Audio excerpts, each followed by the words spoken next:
अस्सलाम वालेकुम। मुनसिफ की आवाज़ के साथ मैं हूं आपका मेज़बान मोहम्मद मुनसिफ। नाज़रीन, ईरान अमेरिका जंग तो है ही है, उसके खदोखाल सब लोग जानते हैं। लेकिन इस मामले में जैसा कि पाकिस्तान के चर्चे हो रहे हैं, पाकिस्तान की जो सालिसी है उसको सब लोग एतराफ़ कर रहे हैं, ख़ास तौर पर फ़रीक़ैन दोनों ये भी तस्लीम करते हैं। लेकिन इसके साथ साथ कुछ इसके मुहर्रिकात और भी असरात और भी कहीं आ रहे हैं। हमने देखा कि दुबई ने और यूएई ने ख़ास तौर पर जो है कि पाकिस्तान को जो पैसे दिए हुए थे, रिज़र्व रखे हुए थे बैंक में, वो अचानक से उन्होंने मांग लिए। और उससे ज़्यादा हैरत की बात ये हुई कि पाकिस्तान क्योंकि माली तौर पर बहुत बहरान का शिकार है काफ़ी अरसे से, उसके बावजूद पाकिस्तान ने उनके मांगने पर फौरी तौर पर अदा भी कर दिए। इसी सिलसिले में आज हम बात करेंगे कि ये आखिर मामला था क्या और कैसे हुआ और किस तरह से पाकिस्तान ने इसका इंतज़ाम करके फौरी तौर पर इस पे इक़दाम किए। हमारे साथ स्टूडियो में मौजूद हैं सीनियर जर्नलिस्ट, तज्ज़िया निगार और multi talented journalist Zulfiqar Ali Babar साहब।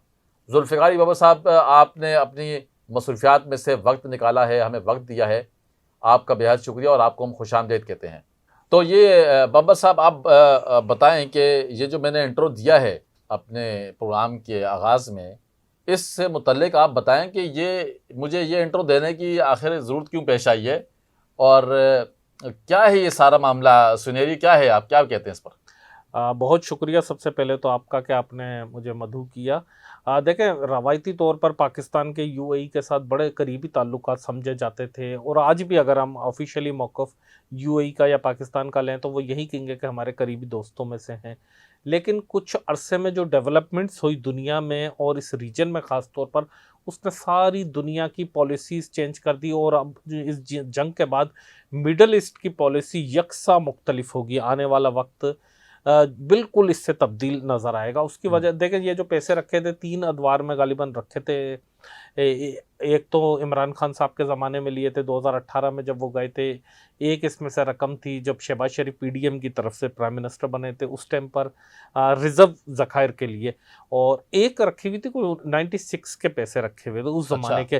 तो वो रोल ओवर होते जा रहे थे और उस पर इंटरेस्ट भी चल रहा था और वो सारी चीज़ें चल रही थी। अचानक से मांगे नहीं, बहुत सारी चीज़ें हैं। देखिए, यूएई जो है पाकिस्तान का तो करीबी समझा जाता था। आपको हैरानगी हो रही है कि क्यों पाकिस्तान से अचानक दूर हो गया, तो यही बात। पाकिस्तान से दूर नहीं हुआ है। अच्छा। पाकिस्तान से दूर नहीं हुआ है, वो उसने अपनी पॉलिसी में यू टर्न ले लिया है। वो सारे गल्फ से भी दूर हो गया, वो पूरे मिडिल ईस्ट से भी दूर हो गया। वो सऊदी अरब, जिसको कहा जाता था कि जुड़वा हैं या बिल्कुल एक स्ट्रेटेजिक पार्टनर, बहुत ही करीब तरीन पार्टनर थे, तो वो सऊदी अरब से भी अलग हो गया इस वक्त। अच्छा। वो ईरान से तो खैर चले अलग था, तो अब तो बिल्कुल वो 180 डिग्री पे है ईरान से। उसकी वजह ये कि जो यूएई था रवायती तौर पर मुसलमान मुल्कों से करीब था, सऊदी अरब से, पाकिस्तान से, ईरान से चलें अच्छे ताल्लुकात अगर नहीं भी थे, जैसे कतर है, जैसे ओमान है, बाकी जो ममालिक हैं, जी। तुर्की है, मिस्र है, लेकिन वो अचानक इसराइल के ग्रुप में चला गया अचानक से। जो इब्राहिम अकार्ड हुआ तो वो इसराइल की गोद में जाकर बैठ गया और उसको ऐसा लगा कि इसराइल की गोद में जाकर बैठने से शायद एक तो अमेरिका बहादुर उस पर मेहरबान हो जाएगा, दूसरा ये कि इसराइल से बड़ा खौफजदा थे ये अरब तमाम के तमाम के हमारा फ़लस्तीन वाला हाल ना हो जाए। तो उन्होंने सोचा कि चलें इनसे दोस्ती कर लेते हैं। फिर उनको था कि ज़ाहिर है जो इसराइल के सिटीज़न है मोस्टली बड़े जो है बिलियनर्स हैं, तो इन्वेस्टमेंट भी अच्छी आएगी। दुबई तो इन्वेस्टमेंट का भूखा है बेसिकली। और आपने देखा कि पिछले सालों में रिकॉर्ड प्रॉपर्टीज़ जो है इसराइल के सिटीज़न ने खरीदी दुबई में। तो ये सारी की सारी चीज़ें थी। फिर जब ये सारी डेवलपमेंट चेंज हो रही थी तो ज़ाहिर है कोई अंधा तो नहीं होता, चाहे वो सऊदी अरब हो, चाहे वो पाकिस्तान हो, चाहे वो ईरान हो, हर किसी की नज़र होती है। कुछ बातें कही जाती हैं, सिफारती आदाब बिल्कुल हमारी आम गुफ्तगू से अलग होते हैं। उसमें बाज़ औक़ात एक जस्टर की मुस्कुराहट के भी कई मायने निकाल लिए जाते हैं, हाथों के एक्सप्रेशन के भी कई मायने निकाल लिए जाते हैं। तो वहाँ पर ऐसी बातें नहीं होती। तो अब अगर यूएई की बात करें तो फिर जब उसको दिफा के लिए ज़रूरत पड़ी तो फिर आपने देखा कि वो पाकिस्तान एक मर्तबा आए थे और उनसे कोई ऑफिशियल नहीं मिला था यूएई के बादशाह से। आपको याद है कुछ महीना पहले जी जी बिल्कुल। वो एयरपोर्ट पर खड़े रहते, प्रोटोकॉल पूरा तैयार था, उनके लिए रेड कारपेट बिछा हुआ था, लेकिन वो जहाज़ से नीचे नहीं उतरे थे। वो जहाज़ से नीचे नहीं उतरे थे और वो वापस चले गए थे। उसके 1 या 2 दिन के बाद फिर वो इंडिया गए थे और इंडिया में उसका जो है, जो नरेंद्र मोदी का जो है स्टाइल है, उन्होंने उसी अंदाज में गले मिले थे और सब कुछ किया था। तो वो क्या था, मतलब एक यूएई का प्रेसिडेंट पाकिस्तान आए और पाकिस्तानी ऑफिशियल उससे मुलाकात ना करें या उसको रिस्पॉन्स ना दे, उसकी क्या वजह हो सकती है? उसकी बेसिकली वजह ये थी कि जो प्रॉक्सी वॉर्स हैं, सबसे पहले ये ईरान ने स्टार्ट की थी इस खित्ते में। उसमें ज़ाहिर है वक्त के साथ साथ सऊदी अरब भी काफ़ी अरसे से इन्वॉल्व था। इराक एक ज़माने में होता था, आज तो इराक की वो हैसियत नहीं है। उसके बाद वो सऊदी अरब ने इस खित्ते में सबसे ताकतवर और बड़ा मुल्क था, वो ले ली थी हैसियत। तो यूएई उसका बिल्कुल साथ में था, उसका डिप्टी होके चलता था। लेकिन फिर इसराइल की मोहब्बत में फिर एक वक्त ऐसा आया कि एक चॉइस करनी थी कि या आप इसराइल के साथ जाएं या सऊदी अरब के साथ जाएं। तो यूएई ने इसराइल के साथ जाना पसंद किया, इंडिया के साथ जाना पसंद किया, जबकि सऊदी अरब ने, उसके ताल्लुकात पाकिस्तान से बहुत अच्छे थे माजी में भी, लेकिन उसने पाकिस्तान की तरफ आना शुरू किया। और पाकिस्तान के साथ साथ तुर्की से जो बहुत अच्छे उसके ताल्लुकात कभी नहीं रहे सऊदी अरब के, लेकिन वो तुर्की के करीब जाने की कोशिश की। ईरान से उसके अच्छे ताल्लुकात नहीं रहे, लेकिन कम अज़ कम उसने किसी हद तक नॉर्मल करने की कोशिश की ईरान और तुर्की से। और पाकिस्तान के तो आपने देखा कि आइडियल ताल्लुकात इस वक्त चल रहे। तो बेसिकली ये वजूहत थी, बहुत सारी इश्यूज़ थे। फिर जब वो पैसे मांगे गए तो आपने देखा कि पाकिस्तान ने हामी भी भर ली, बजाय इसके कि पाकिस्तान का कि रोल ओवर करें। पाकिस्तान रोल ओवर करवाता था बहुत कम इंटरेस्ट पे, 2 साल 3 साल के लिए। अब वो कह रहे थे कि हम महीनों के हिसाब से करेंगे और हाई इंटरेस्ट रेट, क्योंकि वो बेसिकली ब्लैकमेल कर रहे थे जो पाकिस्तान की सूरत हाल थी इस पर। तो और वो असल मसला था कि क्योंकि सऊदी अरब से पाकिस्तान की इंगेजमेंट ज़्यादा थी, बुनियादी वजह ये थी।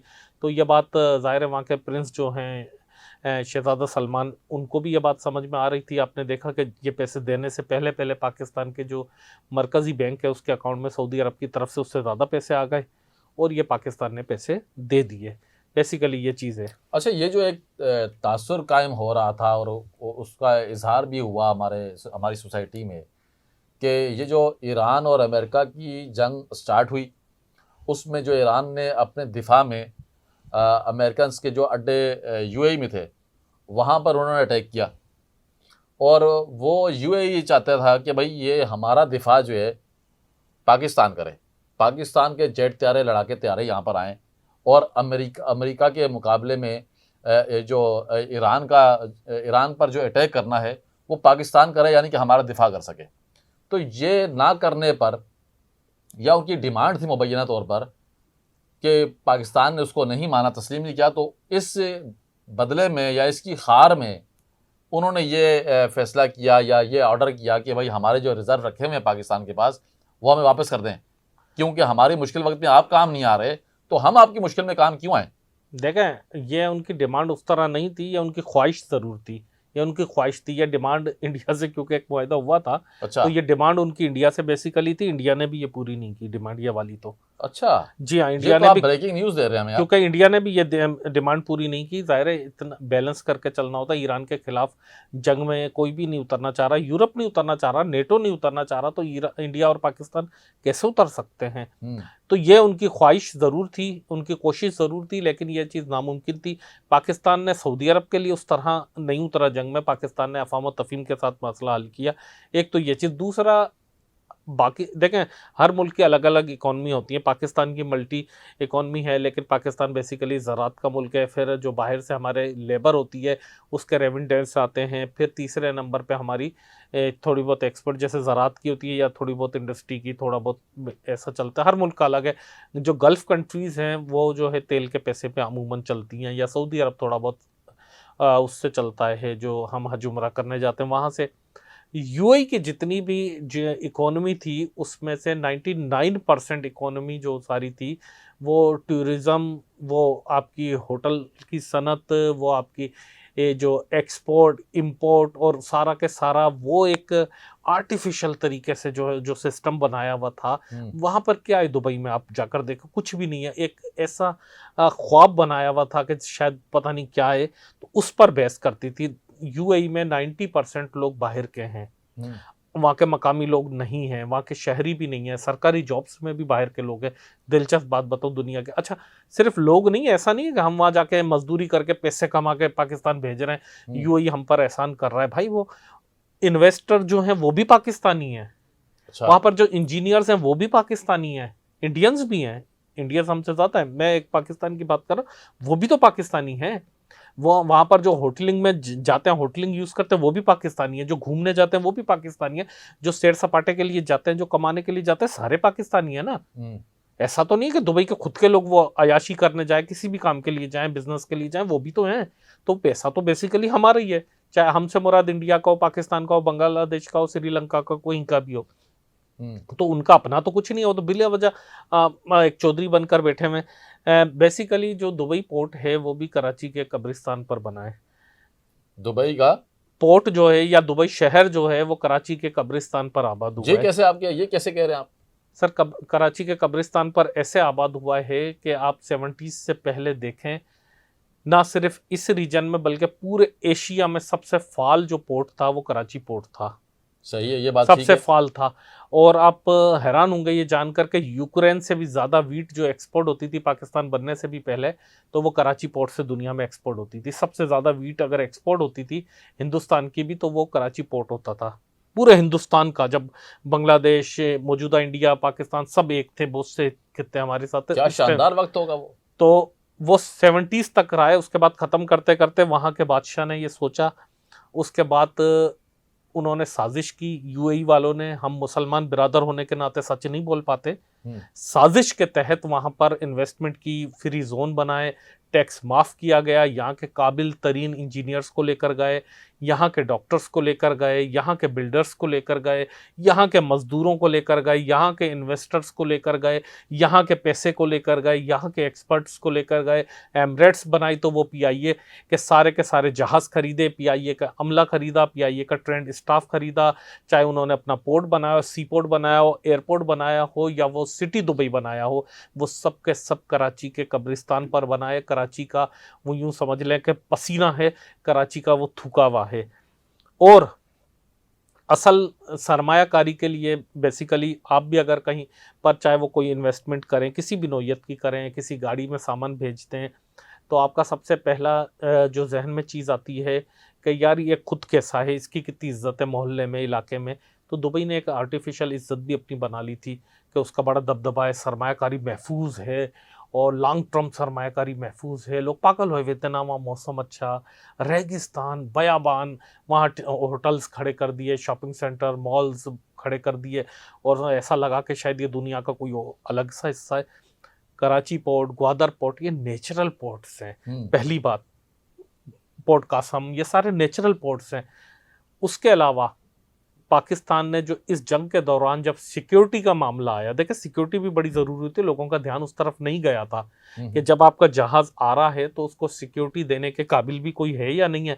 आप जिस लड़के को अपनी बहन बेटी का रिश्ता देते हैं, उस लड़के में इतनी ताकत है कि अगर उस आपकी बहन बेटी को कोई छेड़े उसके साथ जाते हुए, तो वो उसका गिरबान पकड़ सके, ये चीज़ भी देखी जाती है। तो पाकिस्तान में ये कैपेबिलिटी है अल्हम्दुलिल्लाह, और साबित की है कि पाकिस्तान की जो, चाहे वो एयरफोर्स या आर्मी हो, लेकिन नेवी भी पाकिस्तान की, उन्होंने ये साबित किया कि पाकिस्तान के पोर्ट्स बिल्कुल महफूज हैं। पाकिस्तान के पोर्ट पर ना तो ईरान की तरफ से कोई मिसाइल आ सकता है, ना तो इसराइल की तरफ से कोई मिसाइल आ सकता है, ना अमेरिका की तरफ से आ सकता है, ना इंडिया की तरफ से आ सकता है, दुनिया के किसी इलाके से नहीं आ सकता। पाकिस्तान के पोर्ट को चोक करने की किसी में जुर्रत नहीं हो सकती, पाकिस्तान पर हमला करने की किसी की जुर्रत नहीं हो सकती, पाकिस्तान पर पाबंदियां लगाने की अब किसी में जुर्रत नहीं होगी आने वाले वक्त में। जो लग गई हम पे पाबंदियां लग गई, वो माजी था। तो ये सारी चीज़ें उनको नज़र आ रही हैं, वो अंधे नहीं हैं, उनको ये नज़र आ रहा है उनकी बर्बादी। अगर ये सिचुएशन रहती है तो वो लोग सारे के सारे इन्वेस्टमेंट निकालेंगे, प्रॉपर्टी से, इंडस्ट्री से, ट्रेड से, तो ठीक है वहाँ पर बेरोज़गारी होगी, हैं तो सारे एक्सपर्ट लोग। हमारे घर माशरे में जो भी दुबई कमाने जाता है या सऊदी अरब भी जाता है कहीं, तो सबसे काबिल आदमी जाता है फैमिली का, सबसे मेहनती शख्स जाता है, सबसे पढ़ा लिखा कॉम्पिटेंट आदमी जाता है, ऐसा ही है ना? जी हाँ। नाहल आदमी तो नहीं जाता मेरे जैसा। तो जब वो बंदा जाता है तो उसमें कोई स्किल्स होते हैं, इसलिए उसको वहां रखते हैं, इसलिए उसको इतनी तनख्वाहें देते हैं। बिला वजह ये जालिम लोग नहीं स्किल्स तो देते। आपके अंदर भी वैसे हैं, या बात जो आपने कर दी आपका ज़र्फ है। ये तो आपकी मोहब्बत है। तो वो लोग जब यहाँ पर आएंगे तो वो हमारे को पे बोझ नहीं होंगे हमारी इकोनॉमी पर, हमें उनकी एक्सपर्टीज से फायदा उठा सकते हैं। उसके साथ साथ वही इन्वेस्टर आएंगे, वापस चीज रिविज हो सकती है। इस सिचुएशन में यूएई ने सोचा कि पाकिस्तान की कमर तोड़ दी जाए, पाकिस्तान को परेशान कर दिया जाए। जो पाकिस्तान जिस तरह होता है ना कि अगर खानदान में किसी से आपने कभी बुरे वक्त में अकेले में अपने अजीज से पैसे उधार मांग लिए थे, अब आप शादी में अच्छा सूट पहनकर दूल्हा आपकी तारीफ कर रहा है, दुल्हन आपकी तारीफ कर रही है, लड़के लड़की वाले, और वो जिससे पैसे लिए थे उससे कोई खाने का भी नहीं पूछ रहा है। तो अब वो जोर से शोर मचा के कह रहा है कि यार मैंने तुम्हें पैसे उधार दिए थे वो तो दे दो, ताकि ये बोले कि यार अभी मेरे पास है नहीं, चुप हो जा। तो लोग देखें कि यार इसकी भी इज्जत है, इसने जो जिसकी तकरीब में सब इज्जत कर रहे हैं, पूरी दुनिया जिसकी इज्जत करती है वो हमारे से घबरा रहा है। बेसिकली ये नफसियाती तौर पर इसलिए पैसे मांगे गए थे। हुआ यह कि वहां बराबर में सऊदी अरब का शहजादा खड़ा था, उसने बोले ये लो पैसे। अच्छा। हुआ मतलब आम समझाने के लिए। उन्होंने बोला ये लो पैसे, अब शोर नहीं करना, खामोश होकर बैठ जाओ। कितने? बोला अभी फिलहाल इतने। बोला फिलहाल नहीं, सारे बताओ। बोला सारे इतने। बोला ये लो, अब चुप करके बैठ जाओ, अब अगर शोर किया तो थप्पड़ मारेंगे। यही हुआ है ना अमली तौर पर। सिफारती सतह की थोड़ी और बातें मैं लोगों को एक हमारे माशरे के हिसाब से समझा रहा हूँ।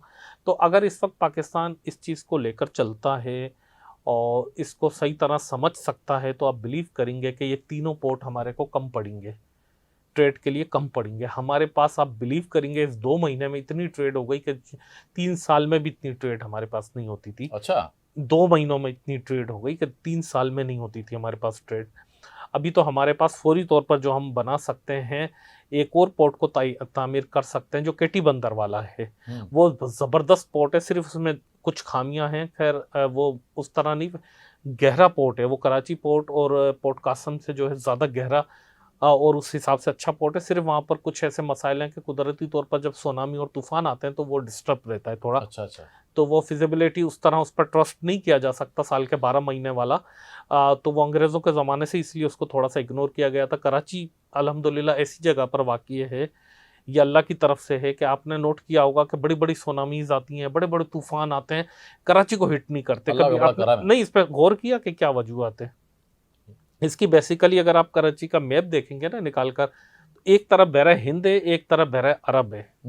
तो जब बहरा अरब का जो भी तूफान होता है, जो साइक्लोन होता है, डिप्रेशन होता है, वो सारा गुस्सा ग्वादर, पसनी, ओमान और उस साइड पर चला जाता है। इसी तरह बहरा हिंद वाला जो हिस्सा होता है वो गुजरात, इवन पाकिस्तान में भी ठट्टे बदीन तक आता है, कराची तक आते आते मर जाता है, उसकी ताकत ख़त्म हो जाती है। ये अल्लाह की तरफ से कराची पर ख़ास करम है, बड़ा करम है। और ये बात आपने देखा कि सुनी बात आपने बब्बर साहब के तवज्जुह से कि इस वक्त जो है कि ईरान अमेरिका जंग में जो पाकिस्तान का जो किरदार है उससे कितने लोग परेशान हैं। ये सिर्फ जो है कि यूएई का हाल रखा है, और हमारे जो पड़ोस में दूसरे जो हमारे अपने आप को थानेदार समझते हैं वो कितने परेशान होंगे ये भी आपको हम बताएंगे। लेकिन मैं यहाँ पर एक बात और ये समझना चाहता हूँ और पूछना चाहूँगा मैं बब्बर साहब से कि बब्बर साहब ये बताएं कि यूएई इज़राइल की तरफ चले गए और सऊदी अरब ने जो है कि बड़ी अक्लमंदी का तकाजा किया उन्होंने, और उन्होंने पाकिस्तान के साथ चले गए। पाकिस्तान के साथ ना सिर्फ नेकी की उन्होंने, और बल्कि जो है कि फ़लस्तीन की तरफ गए, फ़लस्तीन की बात की, फ़लस्तीन का मौक़िफ़ पेश किया। तो बब्बर साहब क्या ये हम कह सकते हैं कि पाकिस्तान की जो दिफाई सलाहियत है ये अंसर भी कारफरमा है इस मामले में? डेफिनेटली 100% ये है भाई। इकोनॉमिकली तो हम बहुत लूज है ना आज भी। मतलब ये हुआ कि ये दो तरफा मामला आते हैं, सिर्फ जाहिर है नहीं उसने एहसान नहीं किया सऊदी अरब। कोई किसी पे एहसान नहीं करता है, फॉरेन पॉलिसी में कोई किसी पे एहसान नहीं करता है। ना चीन ने हम पे कभी एहसान किया, ना हमने किसी पे एहसान किया, ना सऊदी अरब ने, ना यूएई ने, ना तुर्की ने। मैं करीबी अपने दोस्त मुल्कों का गिना रहा हूँ, किसी ने किसी पे एहसान नहीं किया। मेरी और आपकी जो दोस्ती है इस तरह मुल्कों की दोस्ती नहीं होती, वो होती है अपने अपने मफादात के लिए कि इससे दोस्ती में हमारा क्या फ़ायदा, इससे दुश्मनी में हमारा क्या नुकसान है। बस अगर दोस्ती है किसी बुनियाद पर होती, तो अगर दीन के हिसाब से, हमारी मज़हब के हिसाब से दोस्ती होती, तो सबसे करीबी हमारा चीन नहीं दोस्त होता, फिर या तो सऊदी अरब होता और अगर शिया पस मंजर से देखा जाए तो ईरान होता, लेकिन हमारा चीन है। कल्चर के हिसाब से हमारी दोस्ती होती तो फिर हमारी इंडिया से दोस्ती होती इंडिया और से बांग्लादेश से होती, लेकिन हमारी सऊदी अरब से है, तुर्की से है। तो ये चीज़ें ना मज़हब ना कल्चर, ये सब चीज़ें कहने की बातें हैं। दूसरा, अपने दिफाई लिहाज से इसने यकीनी तौर पर सऊदी अरब को इस वक्त एहसास महरूमी थी, उनको ख़तरा था, उनकी बड़ी प्रॉब्लम्स थी कि क्या किया जाए। अच्छा, फिर आप बैठे हुए जो बात कर रहे थे कि ये लोग अपनी फ़ौज क्यों नहीं खड़ी कर लेते, अरब मुल्क, इनके पास तो पैसा है, वसाइल हैं, असला है, अपनी फ़ौज भी खड़ी कर सकते हैं। तो उसकी मैं आपको बुनियादी वजह बता दूं कि अपनी फ़ौज क्यों नहीं खड़ी करते और ना करेंगे। अच्छा, ना कर देखें, एक तो उसमें बुनियादी तौर पर इनकी पॉपुलेशन भी कम है अरब मुल्कों की, तो अगर फ़ौज खड़ी करेंगे तो ये ज़ाहिरी सी बात है इसमें दूसरे मुल्कों के लोग लेंगे, कि पाकिस्तानी लें, चाहे इंडियन लें, चाहे वो बंगाली लें, चाहे श्रीलंकन लें, चाहे फिलिपाइनी लें, कहीं के भी लें, वो लोग लेंगे। फिर सबसे बड़ी बात, 2 अरब कंट्रीज़ थी कि जिन्होंने मजबूत फ़ौज बनाई। अच्छा। पूरे मिडिल ईस्ट में आज तक हिस्ट्री में। अच्छा। एक इराक और एक मिस्र, इन 2 में मजबूत फ़ौज बनी और तारीख गवाह के दोनों में मार्शल लगी, फ़ौज ने तख्ता पलटा और बादशाहों को ख़त्म कर दिया। अच्छा, इससे भी डरते तो हैं। ये इससे भी डरते हैं, इससे भी घबराते हैं। तो इसमें इनको बेहतरीन तरीका ये नज़र आया, पहले अमेरिका के साथ और अब पाकिस्तान की तरफ जा रहे हैं कि ठीक है, हम उनको पैसे पे कर दें, अपनी फ़ौज बनाने पे भी खर्चा होगा, लेकिन मार्शल लॉ वाला डर तो पाकिस्तान से नहीं लगा रहेगा कि मार्शल लॉ लग जाए और ये हो जाए वो हो जाए। ठीक है, हम उनको पैसे पे कर देते हैं, बेशक बाहर की फ़ौज हो, लेकिन हमारी अगर हिफाजत करती है तो ठीक है। ये चीज़ है बेसिकली। तो मतलब ये कहने का इसमें ये भी हम दूसरी तरफ ये बात रखें कि जो UAE ने ये इक़दाम किया कि इज़राइल की तरफ चले गए, तो ये बुग़्ज़ में किया, ये इसका मतलब है, क्योंकि थिंक टैंक तो ये इस बात का तकाजा नहीं कर सकता कि पाकिस्तान जैसी दफाई सलाहियत रखने वाले मुल्क को इग्नोर करके उधर इज़राइल की तरफ चले। सर, दिफाई सलाहियत को तो आज दुनिया मान रही है ना। हम पाकिस्तानी तो शुरू से कहते थे कि हमारी फ़ौज नंबर 1 है, उसकी अहमियत नहीं थी वो कहने की। नंबर 1 है, नंबर 1 तो है, ये बात नहीं, नंबर 1 वो तो हम कहते हैं ना नंबर 1 है, लेकिन जो मई 2025 में हुआ तो अमली तौर पर हमने साबित किया कि हम नंबर 1 है। आज दुनिया कह रही है कि हम नंबर 1 है, तो उसकी अहमियत है। तो UAE की उससे पहले डायरेक्शन बन गई थी, मामला तय हो गए थे। आपको एक और मैं दिलचस्प बात आज बताऊं, मई का महीना है, तो जिस वक्त इंडिया ने जंग के लिए तैयारी कर ली थी, सऊदी अरब और UAE को पहले से बताया था कि हम हमला पाकिस्तान पर करेंगे मुख्तलिफ जगहों पर। अच्छा। और पाकिस्तान को आप समझा लो, अपनी जुबान में आप समझा लो कि रिटेलिएट ना करे, अगर किया तो फिर उसका हाल फलस्तीन वाला होगा। अच्छा। और सऊदी अरब और UAE दोनों ने पाकिस्तान को रिक्वेस्ट की कि जनाब मेहरबानी करें, हमने पहले मुसलमानों को पिटते हुए देख रहे हैं, 2 दिहाइयों 3 दिहाइयों से मुसलमान मुस्तकिल पिट रहे हैं। इंडिया बहुत बड़ी फौजी ताकत है, आपकी सोच से ज़्यादा इंडिया गुस्से में है, उनका इंटरनल अवाम का प्रेशर है। अगर इंडिया कुछ इलाकों पर, कुछ ठिकानों पर, कुछ ग्रुप्स पर अटैक करेगा तो आप जो है ना तामुल का मुजाहरा कीजिएगा। अच्छा। और ऐसा ना हो कि आप जब खामोशी से थप्पड़ खा लेना अच्छे बच्चों की तरह। तो जब हमारे तरफ से, हमारे फील्ड मार्शल की तरफ से नहीं कहा गया, तो उन्होंने कहा कि फिर आपके साथ मसाइल शुरू हो जाते हैं, हम नहीं चाहते कि कोई और फ़लस्तीन बने, फिर आप हमारे पास भागे भागे आएंगे कि हमें इस चीज़ की ज़रूरत है, हमें इससे बचा लो। तो बड़ी अंदर की बात बता रहे हैं उमर साहब, आप हमारे नाज़रीन को भी और मुझे भी, मेरे इल्म में भी ये फर्स्ट टाइम ये बात आई है और बड़ी वाकई में इसमें जो है वज़न भी लगता है मुझे। लेकिन देखें आप, पाकिस्तान ने को कहते हैं ना कि जिसे अल्लाह रखे उसे कौन चखे। तो फिर जब फील्ड मार्शल ने कहा कि आप हमारे दोस्त हैं, हमारे लिए काबिल एहतराम हैं, हमारे प्राइम मिनिस्टर ने भी कहा उस टाइम पर, लेकिन हम जवाब देंगे और भरपूर जवाब देंगे, और इस मसले के लिए हम आपके पास नहीं आएंगे, ये चीज़ रिकॉर्ड पर, आप हमारी मदद नहीं कीजिएगा। फिर वो देखा कि आपने जब जंग हुई 4 दिन की, तो हम तो सिर्फ तैयारे गिनते हैं ना कि पाकिस्तान ने इंडिया के 7 तैयारे गिरा दिया। अच्छा, इसमें भी लोग कंफ्यूज हैं कि 5 गिराए, 6 गिराए, 7 गिराए। बेसिकली ये है कि 5 मुकम्मल तबाह कर दिए और 2 तैयारे ऐसे थे कि जिनको नाकारा बना दिया गया। तो ऐसे 7 तैयारे बनते टोटल। अच्छा, हम तो सिर्फ उसको गिनते हैं। आपने 10 तारीख वाली जंग का तो कोई जिक्र ही नहीं करता, जब पाकिस्तान ने जो मिसाइलों से अटैक किया था, वहाँ उनके कितने तबाही मची थी। असल तो वो फिगर आपको देखने की, वो किसी दिन निकालें। वो जानबूझकर इंडिया भी तैयारों की तरफ ले जाता, ये तो हमारा रिटेलिएट था जो 7 तारीख को हमने किया था, 7 और 8 के दरमियान, ये रिटेलिएट था। इसके बाद जो झड़पें चली थी उसमें भी हमने नुकसान पहुंचा था, लेकिन 10 तारीख की जो सुबह किया था, जी हाँ जी हाँ। वो आपकी सोच से ज्यादा जितना हमने नुकसान पहुंचाया था। अच्छा। उसको पाकिस्तान इसलिए क्लेम नहीं करता कि उसका हशर नशर निकल गया। तो उसके बाद जो इंडिया ने घुटने टेके, देखिए अमेरिका तो पहले दिन से कह रहा था कि लड़ाई ना हो, दोनों का दोस्त था, लेकिन अमेरिका की बात उन्होंने 10 तारीख को क्यों मानी? नरेंद्र मोदी ने, डोनाल्ड ट्रंप तो जब से पुलवामा वाला वाकया हुआ था तब से ही कह रहे थे तामुल का मुजाहरा करो। दांत टूटे तो जब बनाना वो वाला। जब पाकिस्तान ने ये इस तरह, मैं आपको मिसाल दे दूं मैं आम हरूफ में, कि भारत ने जब थप्पड़ मारने की कोशिश की ना पाकिस्तान को, तो पाकिस्तान ने हाथ मरोड़ा, उसको कह रहे हैं जहाज गिराना। बेसिकली जहाज गिराना यानी पाकिस्तान ने हाथ मरोड़ लिया। क्या बात है।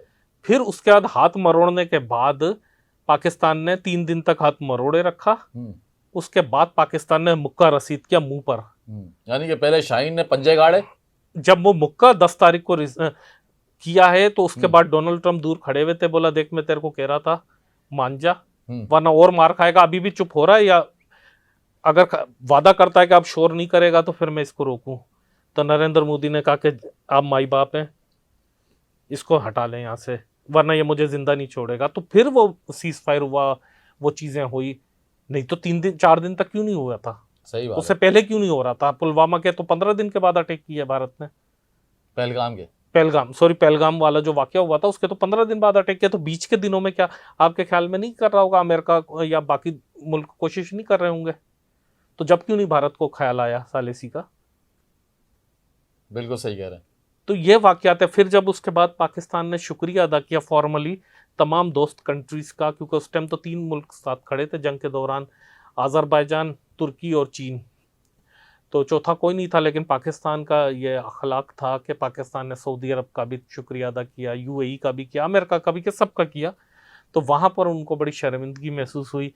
इस 4 दिन में दुनिया तब्दील हो गई थी। अमेरिकन प्रेसिडेंट, जिसको वो पता नहीं क्या समझते थे, यूएई वाले वो समझ रहे थे, वो पाकिस्तान की तारीफ़ें किए जा रहे हैं। पाकिस्तान की एयरफोर्स, पाकिस्तान की आर्मी, पाकिस्तान के उस टाइम तक ये चीफ ऑफ आर्मी स्टाफ थे, chief of army staff, Pakistan के प्राइम मिनिस्टर, पाकिस्तान की opposition, Pakistan country, Pakistani nation, हर चीज़ के लिए ना सिर्फ अमेरिका बल्कि पूरा यूरोप, पूरा के पूरा मिडल ईस्ट पागल हो गया, हैरान हो गया। चाइना, रशिया, सारी दुनिया, क्योंकि उन 80s के बाद, 80 में आखिरी जंग लड़ी गई थी बराबरी के मुल्कों में, ईरान और इराक की। दुनिया में जो आखिरी जंग हुई 80s की दिहाई में हुई है, उसके बाद कभी हुई नहीं है जंग दुनिया में। दुनिया ने जंग देखी नहीं है, क्योंकि उसके बाद ये हुई है 2 एटमी रियासतें थी ना, बिल्कुल बराबरी की मैं कह रहा हूँ, एटम बम को ना गिने तब भी, यानी एयरफोर्स या जो मिलिट्री पावर की बात कर रहा हूँ, आर्मी या नेवी, जो दोनों प्रोफेशनल हो। उससे पहले ये था कि बहुत ताकतवर मुल्क अमेरिका जैसे ने बहुत छोटे मुल्क अफगानिस्तान पर अटैक कर लिया, इराक पर अटैक कर लिया, 4-6 मुल्कों के साथ मिलकर अटैक कर लिया, लीबिया पे बमबारी कर दी, वो जंग नहीं होती। बराबरी की, जिसको डॉग फाइट कहते हैं, जो पाकिस्तान और इंडिया की हुई थी, इसने जदीद दुनिया में नई रकम कायम की है। इस पर अब पॉलिसीज़ बन रही हैं, इसकी बुनियाद पर दुनिया भर में हथियार बन रहे हैं, इसकी बुनियाद पर दुनिया भर की फ़ौज में ट्रेनिंग दी जा रही है, कोर्सेज सब कराए जाएंगे। तो ये जो पाकिस्तान और इंडिया की जंग थी, इसकी बुनियाद पर पूरी दुनिया में कोर्सेज कराए जा रहे हैं। नई जो फौजियों को ट्रेनिंग दी जा रही है वो इसकी बुनियाद पर दी जा रही है। ये बात आपको पता है पूरी दुनिया में। एयर डिफेंस की जो पाकिस्तान ने सलाहियतें अपनी मनवाई हैं वो तो पूरी दुनिया के सामने हैं, और ये बात इसमें कोई शक नहीं है कि पाकिस्तान पहले भी नंबर 1 था, आज भी नंबर 1 है, और आने वाले वक्त में भी इंशाअल्लाह नंबर 1 रहेगा। और यही वजह है कि दुनिया पाकिस्तान की दिफाई सलाहियतों को मान रही है, तस्लीम कर रही है, और अब जो है कि मुआहदे कर रही है कि हमारे ममालिक के अंदर भी दिफाई मामलात ये पाकिस्तान देखेगा, पाकिस्तान आर्मी देखेगी।